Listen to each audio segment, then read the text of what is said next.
বাবার বাড়ি থেকে বেরিয়ে আসার পরপরই একটা বিয়ের দাওয়াত পেয়ে গেলাম। আর অনেক দিন পরে বিয়ের দাওয়াতটা পেলাম। জালেরা সবাই মিলে একদম মাঞ্জা মেরে চলে গেলাম বিয়ের দাওয়াত খেতে।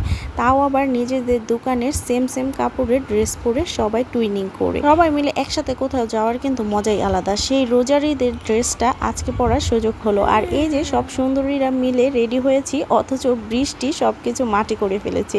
ভাগ্যিস বিয়ের ভ্যানুটা একদম আমাদের বাড়ির কাছেই ছিল। আজকে রবিবার ছিল আর আমাদের দোকানপাট তো খোলাই। তো আজকে আমরা সব মহিলারা মিলেই চলে যাচ্ছি বিয়ের দাওয়াত খেতে।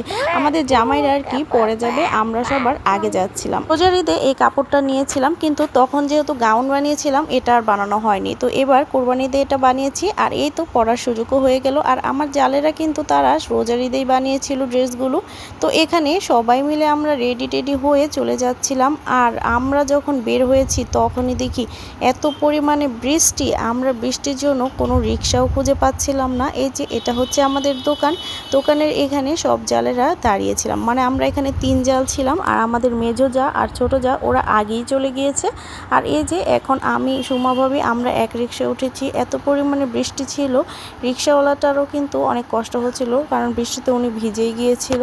তো এই তো বাসার সামনে ভ্যানুটা হওয়াতে তেমন কোনো সমস্যা হয়নি। মাত্র 5 মিনিট লেগেছে রিক্সা দিয়ে আসতে। হেঁটেও আসা যেত, কিন্তু যেহেতু বাচ্চা কাচ্চা নিয়ে বৃষ্টির মধ্যে তো আর হেঁটে আসা যায় না।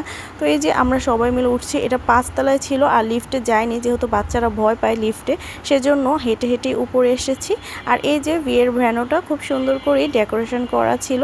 বউয়ের ভিডিও তেমন করা হয়নি, কারণ এসে আমরা খাবার খেতে বসে পড়েছি। আর আমি না একটু কেমন জানি লাজুক প্রকৃতির, আমি স্টেজে গিয়ে ছবি তোলা বা ভিডিও করা আমার একটু লজ্জাই করে। তো এই তো খাবার নিয়ে এসেছে। তো প্রথমে সালাদ দিয়ে দিয়েছে, তো আমি বেশি করে সালাদ নিয়ে নিচ্ছিলাম। আর আমার যাকেও দিয়ে দিচ্ছিলাম। আমি আর সুমা ভাবি আর আমাদের 2 বাচ্চা নিয়ে আমরা এক টেবিলে বসেছিলাম। বড় ভাবিরা এক টেবিলে বসেছে, আর আমাদের ফুল ফ্যামিলি শ্বশুর শাশুড়ি শ্বশুর তারপর ননদ, ওনারা সবাই অন্য টেবিলে, কারণ ওনারা সবার আগে এসেছিল। আমরা পরে এসেও বেশ পেয়েছি, কারণ এটা অনেক বড় একটা স্পেস ছিল, যার কারণে প্রায় 100 জন বা 100 জনের বেশি মানুষ একসাথে বসা যেত।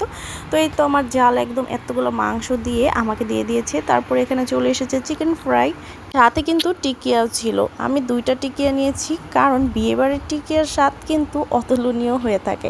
আর কাচ্চি দেখে এখন তো আমার একদম খেতে ইচ্ছে করছে। আমার কিন্তু কাচ্চি খুবই পছন্দ। বাসায় কখনো আমি এমনভাবে কাচ্চি যদি বানাতে পারতাম, তাহলে তো সপ্তাহে 3 দিন আমি শুধু কাচ্চিই খেতাম। কার কার আমার মতো এমন কাচ্চি পছন্দ অবশ্যই জানাবেন।